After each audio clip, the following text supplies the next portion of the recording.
indicate approval or otherwise. So I've got page 5, page 6, page 7, page 8, page 9, page 10, and page 11. Everybody happy with these? Okay, I'll take no notes of dissension as approval then, thank you very much.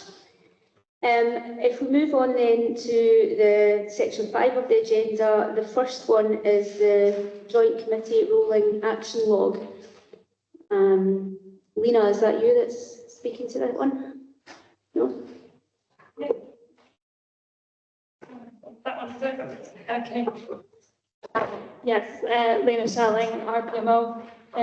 So what you have before you is the action log, and you will note that there are currently no open actions. All actions have been dealt with. Thank you.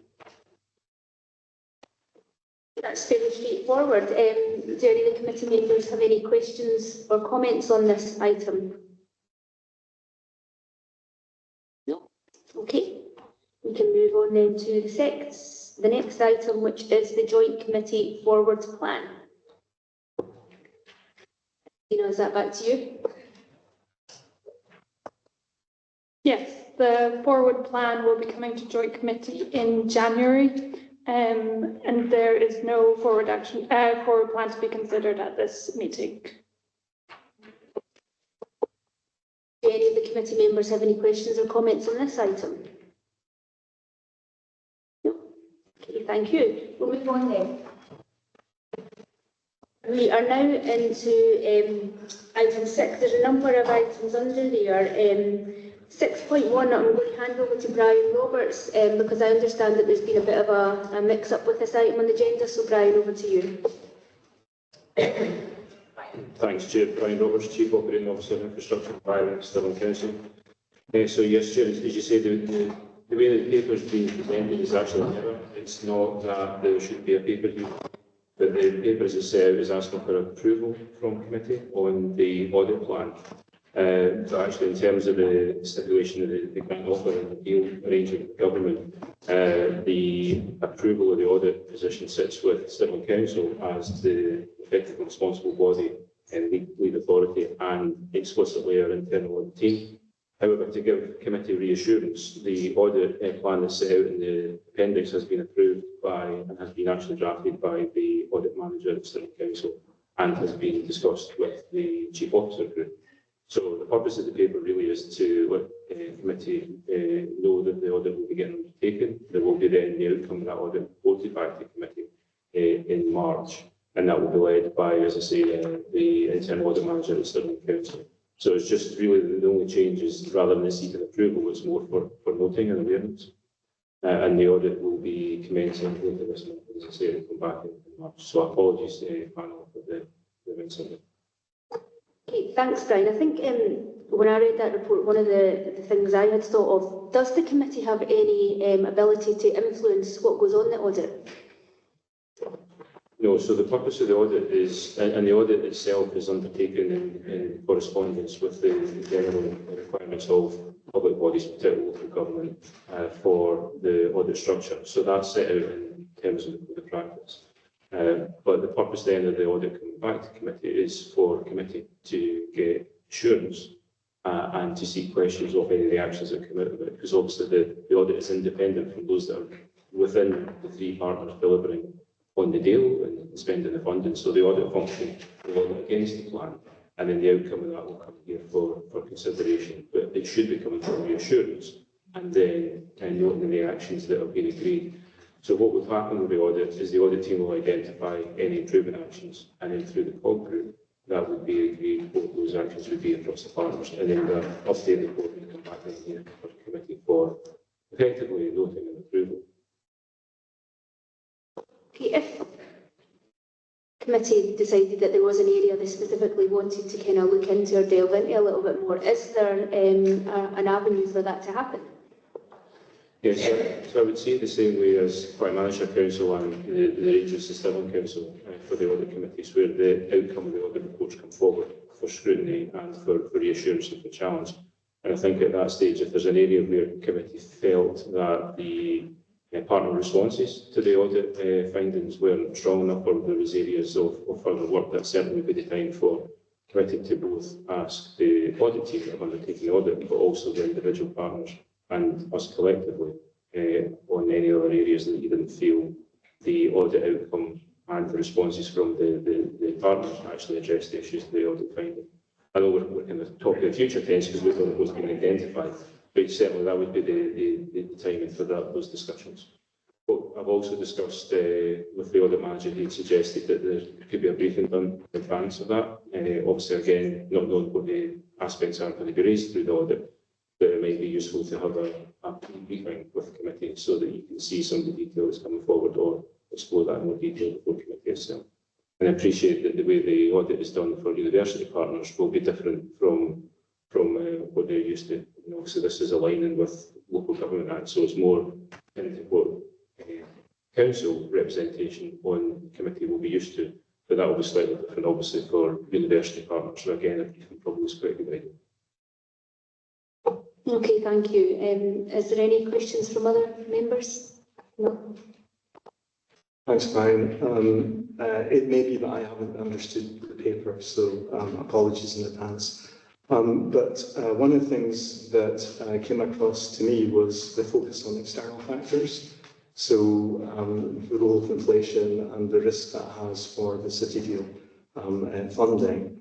I'm just wondering if you can give a reassurance that the internal factors as well will also be considered. So in particular, the pace at which projects are being put forward, or the lack of pace thereof is also a risk, and that also interacts obviously with external factors such as inflation pressures as well. So I'm just wondering if you can give a reassurance that the internal factors will also be considered.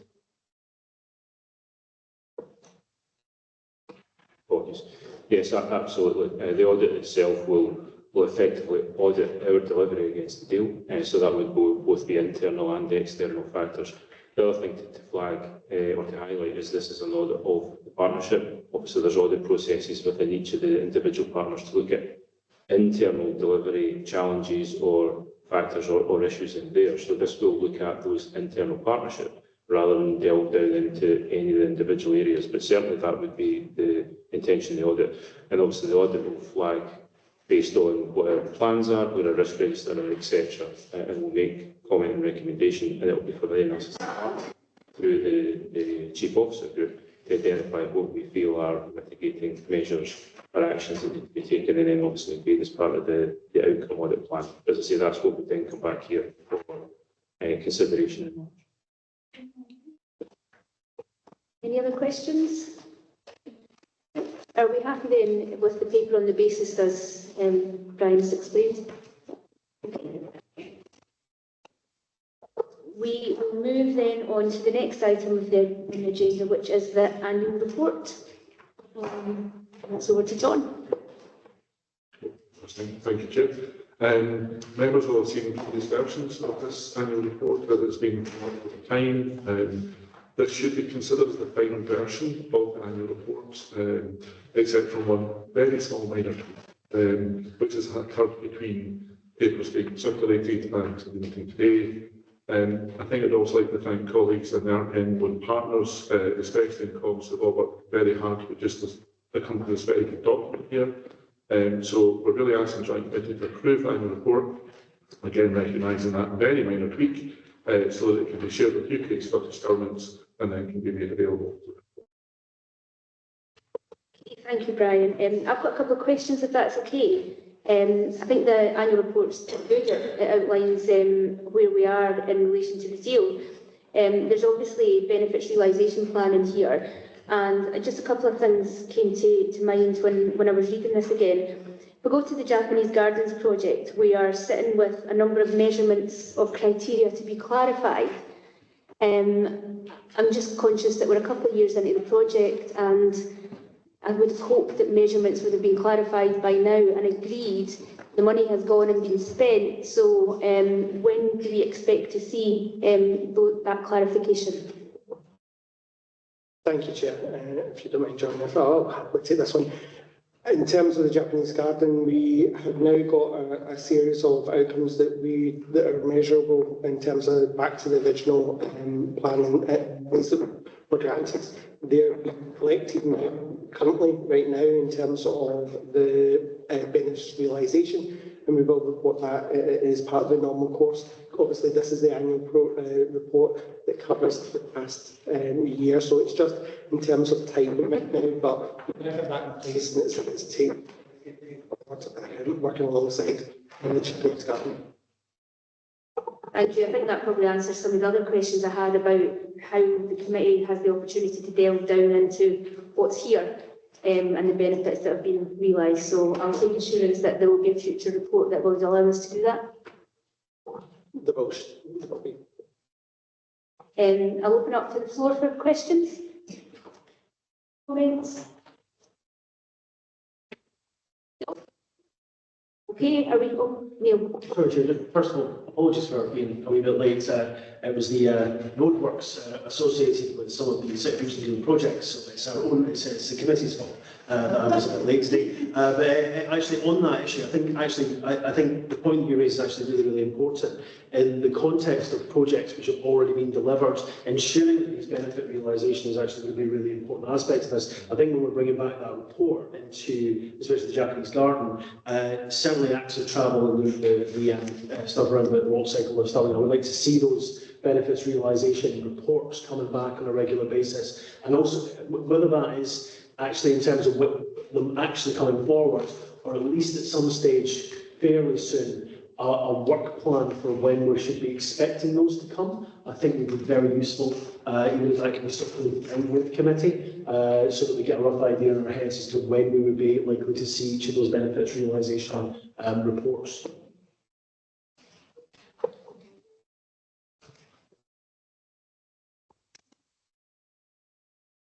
No, I think that needs a good dive. Not wrong.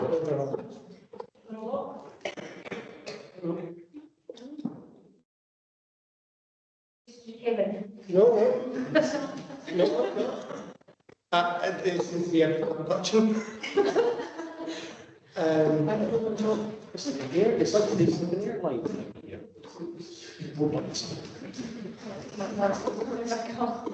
Complicated. Thank you, Chair. In terms of members, in terms of the benefits realisation, that is not lost on us. It's certainly a topic that we've been discussing as part of the COG programme. We are putting that together to be able to look at that benefits realisation across the deal, and as that's prepared, we'll make sure that that's shared with joint committee at this earliest possible opportunity. Thank you. And thank you. Chair, would you mind if I just added to that? Brian Roberts, Chief Operating Officer, Infrastructure and Environment. Just explicitly on one of the programmes that Councillor Benny raised there around active travel and Stirling. As Kevin said, we need to bring those forward. Each of the projects are complete, but actually on the benefits realisation, particularly things like active travel, a number of them are project timescales rather than, programme timescales rather than individual ones. And I think what we need to do is make it clearer to committee when we bring forward the business cases for approval of each of these stages, exactly when the benefits realisation reports will come forward. So you're seeing it at the time of approval, and then you know exactly when they're coming forward. Some of the projects will be able to see benefits realisation almost immediately after completion. Things will start to happen, but particularly for the active travel, we won't really start to see the overall partnership benefits until there's more bits of the network in place. If I can share, I think how this works in my head is that there's almost a living document here, because you're right in terms of the sort of those ones where there will definitely be a point where those are finished, but we also that they will definitely be finished at some stage, and that would be great, and we'll want to know what that looks like.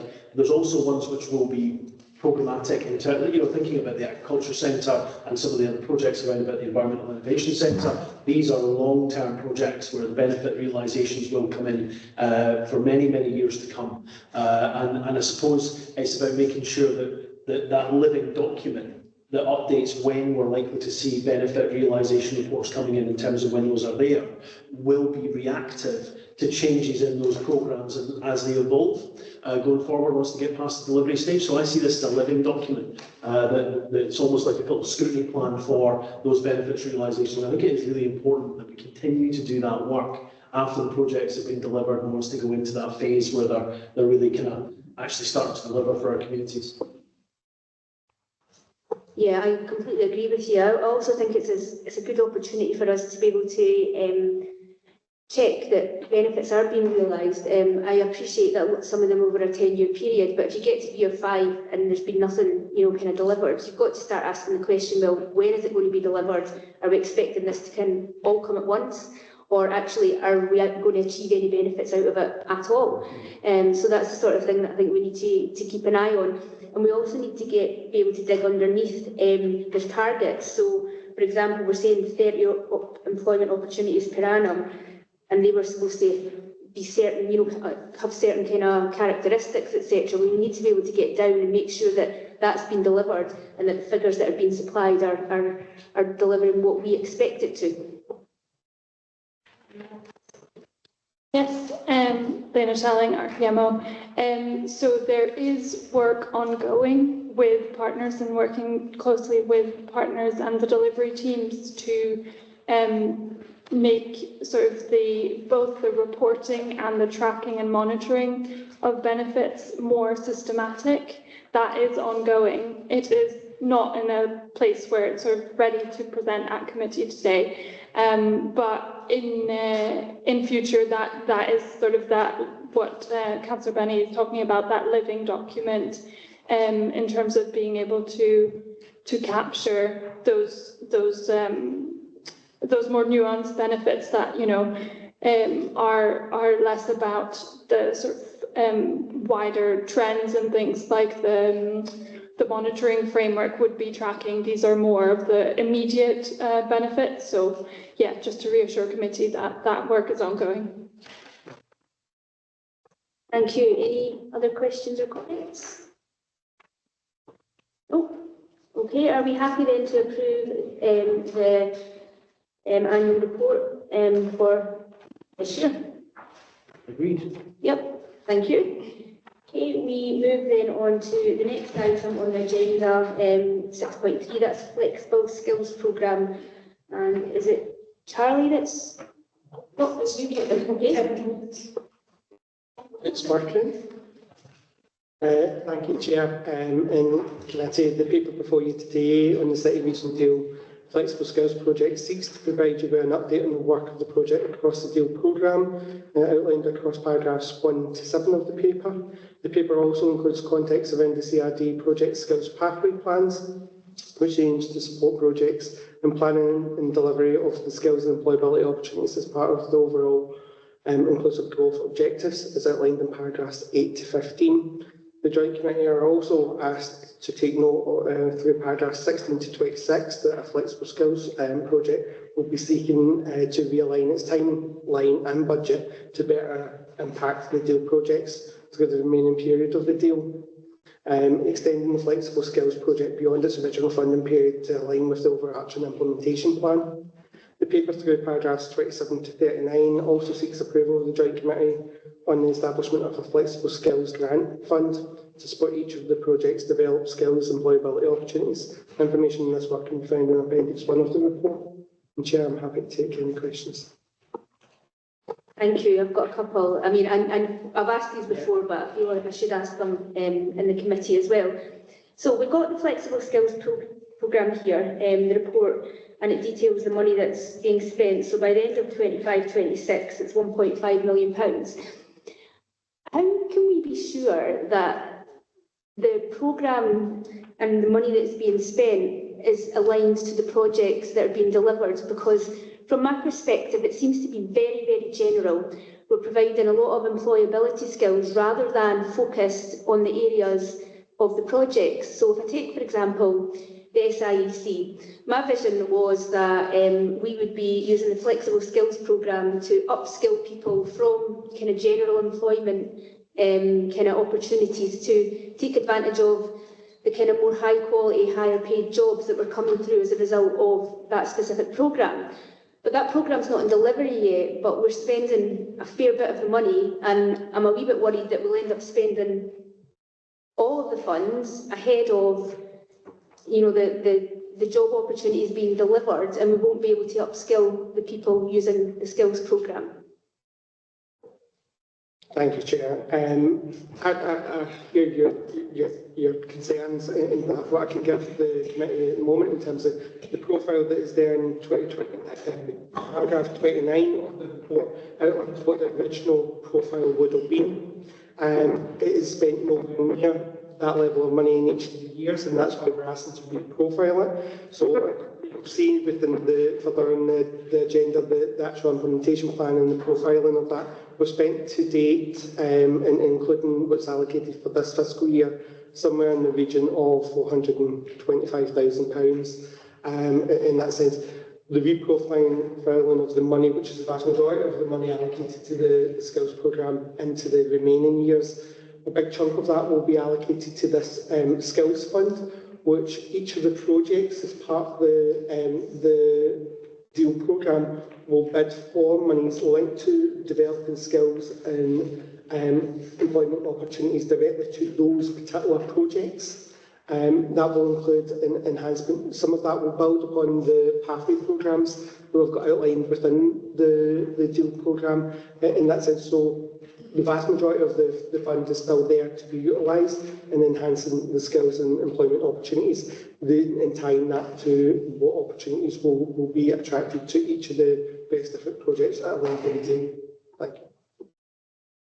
Thanks, Kevin. I'm still not convinced on this, and I'll probably keep on asking this. For me, I think this is an area that I'd like to keep in a benefits realisation report fairly quickly, just to make sure that we are spending the money in the best way possible, and that we are, where possible, aligning to the specific projects.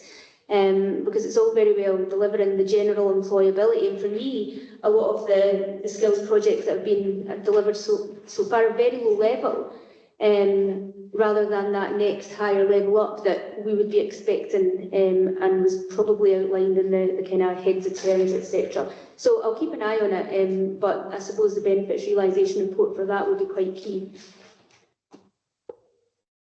Chair, happy to come back in terms of that benefits realisation. I think most of the programmes that have run previously have been linked to other funding streams and not necessarily this funding stream in terms of spend, and it's how it interlinks with other funding sources around about that employability agenda.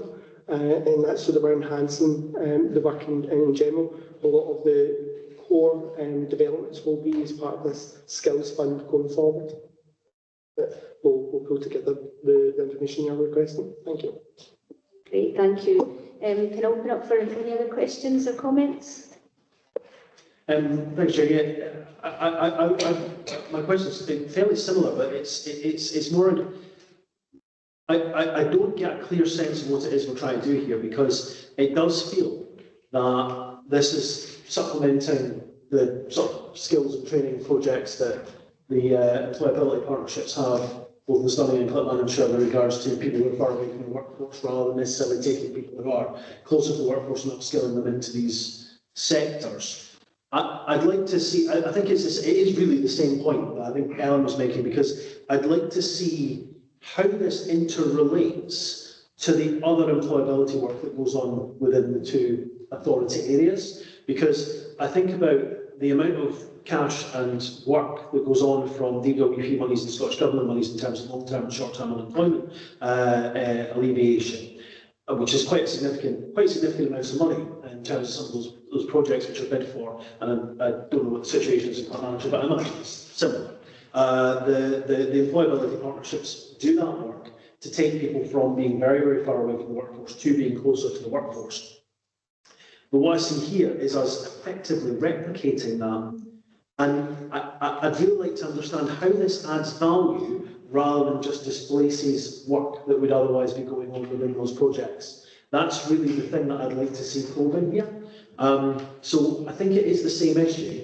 And I think I would like to see that mapped across what other things are we doing. Because I know for a fact, it's not only like there's a lot of this stuff goes on in terms of making sure that people can, especially when you're talking about health and social care, hospitality and tourism, construction sector work, also in terms of some of the areas that people who the target population groups, inactive young people, those leaving the care system, criminal justice service users, there are significant projects already there for that. I want to make sure we're not, it's not even that we'd be replicating them, it's that we would, all of the councils no longer need to spend money on that because the city region deal is spending money on that. And while sitting in my own budget delivery group in Stirling Council, I may be very grateful for that. It's not what we should be doing in the city region deal money. It should be adding value. And I want to get assurance that that's the case. Yeah. So I think it is the same issue, but it's more specific about how this interrelates with the current work on employability. Chair, and thank you, Councillor. In terms of the programme, happy to come back in terms of some of that mapping. About this work is about interlinking it with the other programmes that are there, so that we are adding value and we're enhancing. The particular fund itself will be looking to bridge that work from what is already on the ground and what potential there is from the other deal projects, specifically to the skills and opportunities that they require as part of that programme. Thanks. Thanks, Chair. Just obviously I was working on this until fairly recently when I was still at the Lanarkshire Council, moved over to Stirling Council. So I'm the head of economic development, planning and climate change at Stirling Council, those who don't know me. I think that the programme is a very small part of a much wider skills ecosystem, and it's there to serve a particular target groups. So you're right, we need to not replicate what's happening in existing employability schemes. And one of the key roles of the skills for the city region deal is to identify those gaps that aren't already being fulfilled and fill those with this funding, which is very limited, but nevertheless, either to add additionality to existing activity or to fill gaps that are there. And as part of that wider ecosystem of skills, we've got the whole regional skills team, and we've also got the projects themselves, which should already have their own skills plans, and that's what the skills pathways plans do. So they should already, in addition to or separate to this programme, be progressing with skills programmes to ensure that our local people are getting upskilled to take all levels of jobs on, including the higher level ones.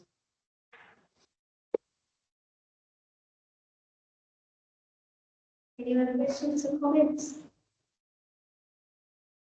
No? Okay, are we happy then to approve the paper that's before us? Yeah, okay, thank you. And then item 6.4 is the CHT update and recommendations. Emma. Thank you, Kim. So the purpose of this report is to provide Joint Committee with an update on activity around the Culture, Heritage and Tourism programme. It seeks endorsement of a set of recommended projects and approval of the associated split of the £15 million programme funding across the project. CHT Programme Board met twice in June and August of this year to consider, discuss and explore projects submitted to them for consideration. A total of 7 projects were submitted and 6 of those are recommended to be taken forward. The Programme Board was of the view that these projects met with the objectives of the approved outline business case. The projects in the City Region deal ask the total project costs and recommended allocation of funding is set out in full Appendix 1.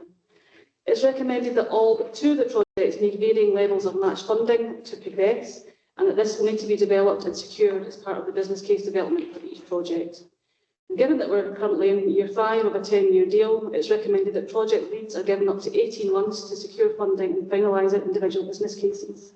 So happy to take any questions, and I've got colleagues from both councils to help. Chair, before we proceed, sorry, I obviously missed the declaration of interest. I should declare an interest. I am a trustee appointed by Stirling Council onto the Smith Art Gallery and Museum, but it's not financial interest and it is a council appointment, but I just wanted to make everybody aware of it before we continue. Thank you. And I'd be remiss in saying likewise. Okay. Thank you. Malcolm. Thank you, Alan. So I was struck reading this. If we go back to the annual report, one of the things that is said in the annual report and emphasised there is the whole issue about consolidation for impact. And so I'm wondering to what extent in terms of what's been proposed for CHT, that we're following that maximum in terms of consolidating what we're doing in order to get the greatest impact. I'm coming at it from a very long distance away, so many apologies for that. But I'm just wondering if somebody could explain what the advantages of having these, what seem to be quite disparate projects, rather than what the mantra is in the report about that consolidation and the strength of consolidating activity.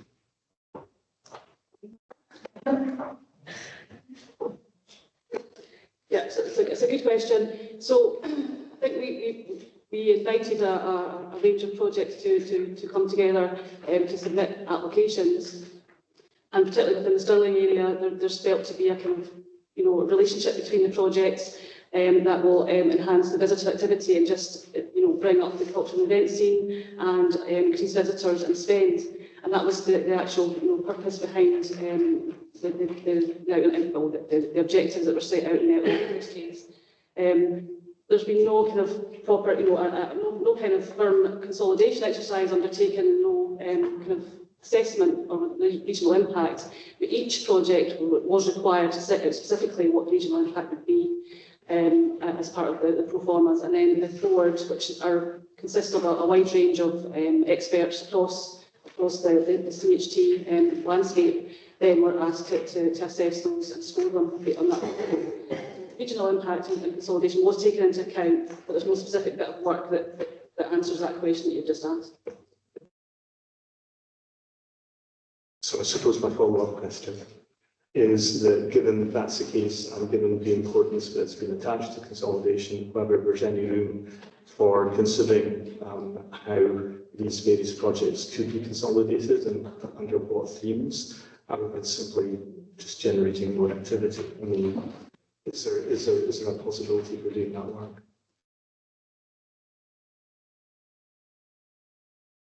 Yes, that could be done. We could definitely do that, and I think that could form part of the benefits realisation as well, that we're just talking about, I think, so definitely.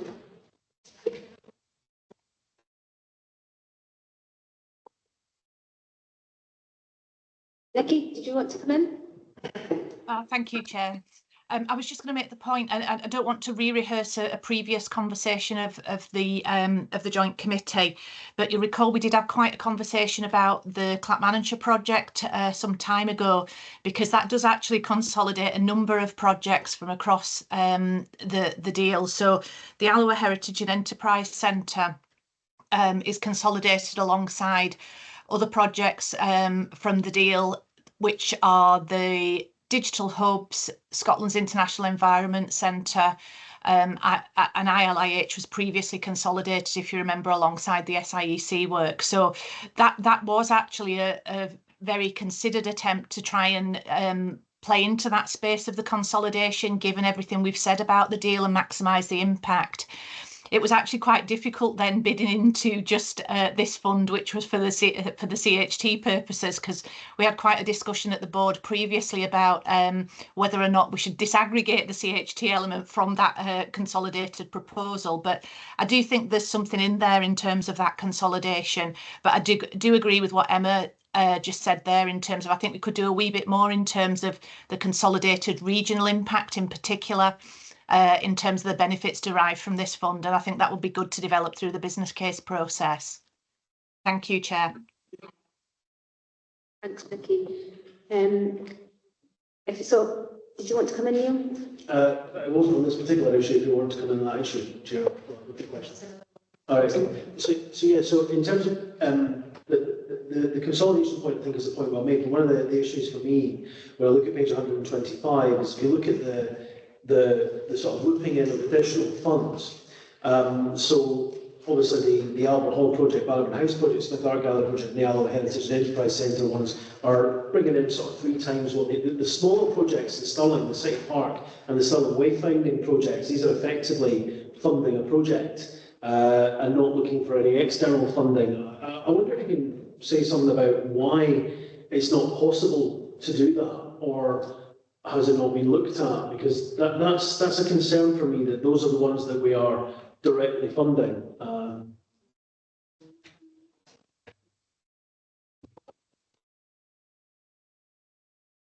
I wonder if I can bring my colleague Gillian Schofield in. She's been more directly involved in these projects. Yes, good afternoon, and thanks very much for your question. I think with regards to the two projects, the smaller projects, I think there's been a lot of discussion around the specific spend profile in order to commit some of the funding. And there was a bit of discussion, certainly a lot of work done on the project profiles, and looking at potential for match funding for those projects would be particularly challenging given the nature of the projects versus the other projects which we would be looking to seek match funding from, likes of Historic Environment Scotland, looking to approach the National Heritage Lottery Fund, etc. So in terms of sourcing match funding, that's where the larger projects are better placed than the smaller projects. And like I said, the spend profile, we could potentially deliver the two smaller projects within the next 9 months or so.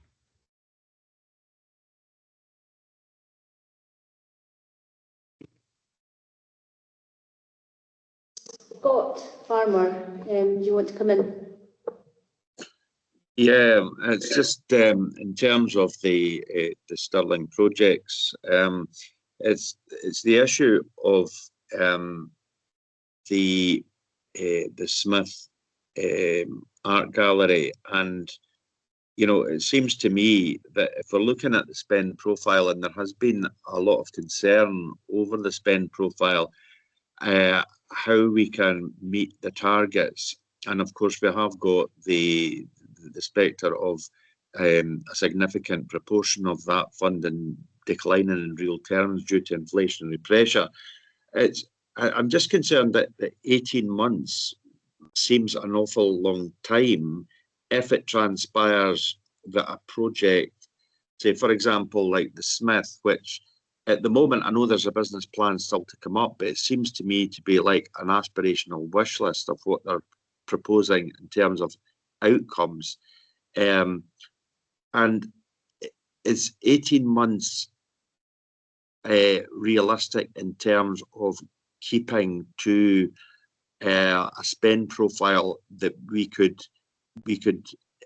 attain? Because my concern is that if it transpires that match funding isn't forthcoming, then when do we start looking at another option, or in terms of how that money is spent? Because it seems to me that 18 months from now is a hell of a long time to ascertain whether match funding can be secured or not. Thanks, Scott. And I was going to ask a question that was quite similar. Really, at the end of the 18 months, if match funding isn't achievable, what then? What do we do? I think we've said in the report that it's up to 18 months. I think we would keep close discussions with each of the projects to ensure that they're doing everything they can. If it becomes glaringly obvious that there's a major issue with funding, then we would maybe have that discussion sooner, and think about it. I think the process would be obviously there would have to be governance around that, and we have to reconvene the CHT programme board to discuss the projects and to highlight any that aren't going to be taken forward or maybe changed or whatever, and then another process of the programme board scoring and recommending to, first of all, Chief Officer Group and then Joint Committee. It would have to be done very quickly, and with expediency because of the time we've got left to deliver on the deal. Chair, I just think that the Joint Committee should be given the earliest opportunity if there are problems become apparent in any of the projects where match funding is being sought. Thanks, Chair. And just to maybe give Councillor Farmer a bit of reassurance, we've had a number of discussions around what is the best approach to maximise the delivery. Because at the end of the day, we're heading towards that 10-year end of the deal, and 18 months is a long period. The reason for that was in discussion with the others within the group that were assessing these projects, is thinking about funding timescales for the partners of which these projects will be bidding in. The fact that we're halfway through an existing financial year, and the processes need to go through there. But just, Councillor Farmer, to give you some reassurance, the expectation would be that the business case processes would be running in parallel, because as well as securing the funding from the partners, these projects all need, with the exception of the two for the smaller Stirling ones that are under the thresholds, they all need full business case process, which would be full exposure to this committee in terms of outline business case and in full business case, but also to government. So we see both the bids to the external funding partners and the progression of the business case being part of that. And one of the key elements of the business case journey would be the projects demonstrating to this committee and to government that those external funds have been secured. So I'm confident that a lot earlier than the 18-month timeline was set, that the committee will be seeing progress against things like OBC and confirming, likelihood of funding and that type of thing. The funding projects that are in here, the projects that are in here, sorry, if this is approved today, it will be engaging with potential funding partners almost immediately, because they want to see the delivery within the timescale we're talking about. But we felt that 18 months was realistic enough, but not putting it under too much pressure. If you set the 6 months and people can't achieve that because of funding deadlines in Historic Scotland or wherever else that we're bidding for funds, we wouldn't want to prematurely cancel a project just because of funding timescales. But be rest assured that all partners are working hard to make sure that the projects are brought to the business case milestones for this committee and securing those funds as soon as possible. 18 months would be the outline. Gillian, did you want to come back in? Yes, thanks. Just on the 18 months, I know it seems like a long time, but actually in fundraising terms, it is quite a tight period of time. The nature of these large scale applications, I'm sure I'm speaking to the conveyor here, it can be a very lengthy process. It's very competitive at the moment as well, so there'll be a lot of red tape for the various applicants to go through. So I think just to manage expectations, 18 months is actually quite a tight turnaround. We'll obviously try to progress it as quickly as we possibly can. But I think just also to say that I know that certainly in terms of Smith, Bannockburn House and also Albert Halls, we've already started initial conversations with partners. So hopefully we're part of the way down that route. But clearly we've not been able to progress anything until getting confirmation of the match funding going ahead. And the thing with a lot of these funding pots as well, it's really relying on core funding to get that match funding. So we've been unable to progress anything up until this point. So hopefully if we get a decision today, we can progress with the funding applications. Thank you. I suppose I've got a question that follows on from that. With the exception of two, every single one of the other projects does require match funding, and it's quite significant match funding. What I'm picking up is that we're necessarily maybe expecting that from other public sector bodies in relation to match fundings, and bearing in mind that the whole ethos of the city deal was to encourage private sector investment. What are we doing to try and engage with the private sector to see if they would invest in any of these projects? I mean, I know, historically from Club Manager, it was very difficult getting the private sector to the table in these things, but there is a role there, and I'm a bit worried that we might not necessarily meet some of the other outcomes from the deal if we're not encouraging the private sector to come forward and invest in these.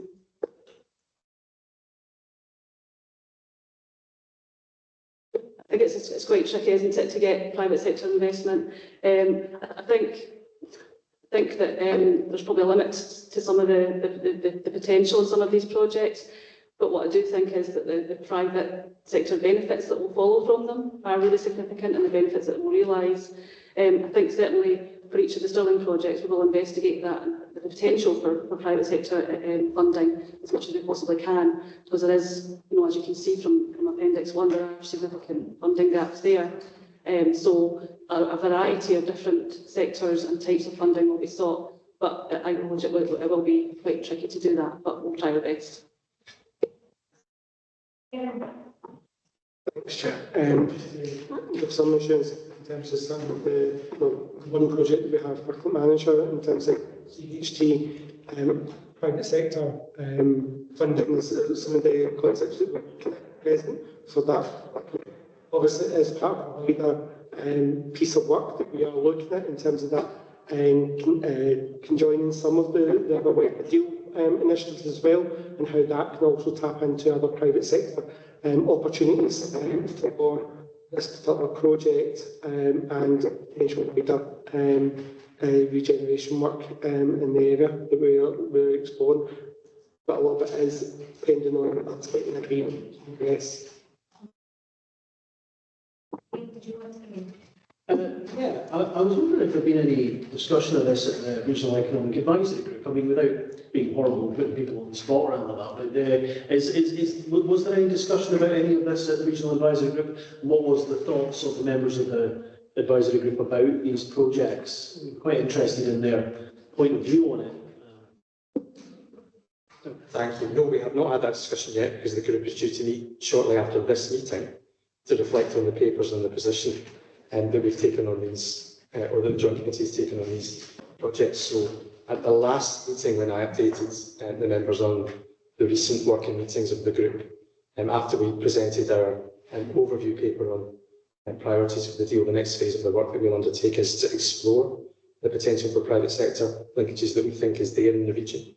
So from today's meeting outcomes, the group will convene in the next 2-3 weeks to start those discussions. And we have been having bilateral meetings with Scottish Enterprise Meantime to take their view on who the most appropriate private sector contacts to approach first will be. So it's not, nothing is going on in the background, but the next meeting of REAG itself is imminent by after today. So there hasn't been any specific discussions about the 7 projects which are outlined here in terms of what the thoughts of the advisory group are about those projects.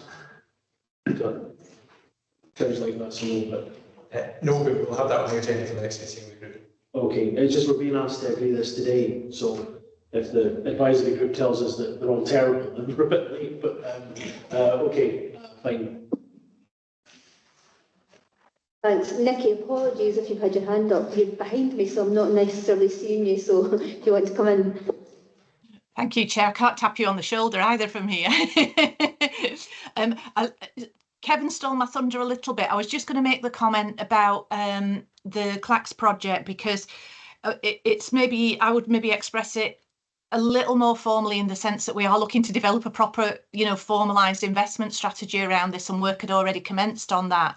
We've already had some reach out informally at this stage to potential investors to gauge levels of interest actually before we looked at the finalising any sort of consolidation of the project, just to see would there be an appetite from an investment point of view for that type of work. So we had some initial, albeit informal, favourable comment on that. But I know that part of the next step would be to engage REAG actually. So it was very helpful that Ian came in on that because, we wanted to test out really that informal appetite against the practical reality of securing those sorts of types of funding. So it was just to add to what Kevin said on that, but we're very aware that we need a formalised investment strategy.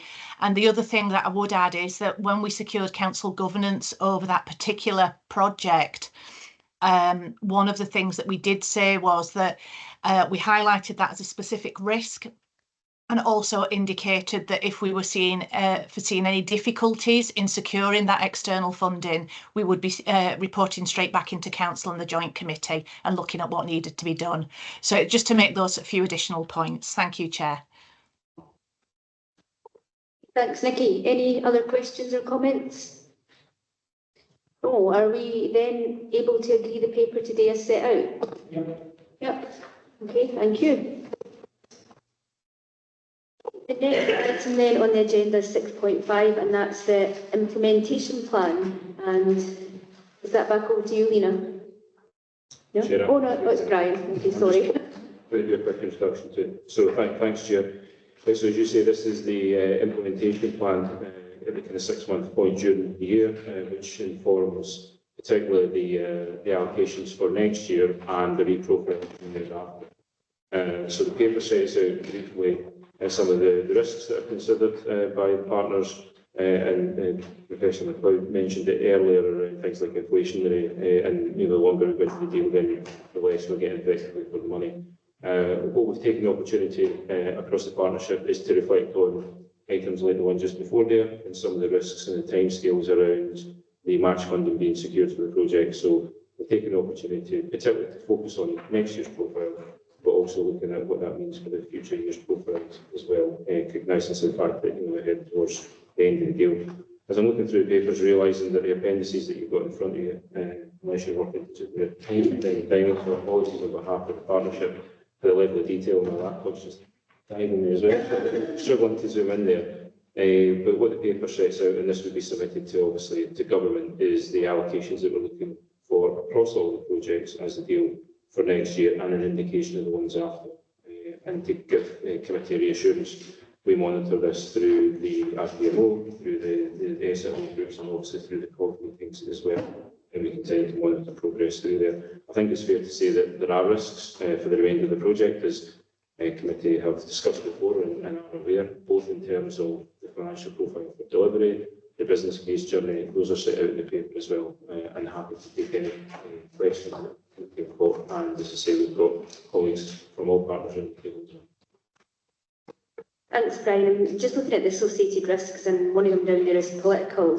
The budget was yesterday, or at least the UK government's budget was. We've still got the Scottish government budget to come.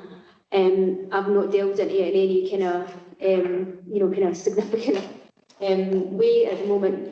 But is there any indication that City Deal funding would be affected by that? Thanks. No, we've not had any indication at all, either as a partnership or directly through each of the individual partners. There has been a lot of press inquiries over the last few weeks, as you can imagine, around the UK government budget. And there are a lot of speculation that if it's not mentioned in the budget, does that mean that there's a risk of funding?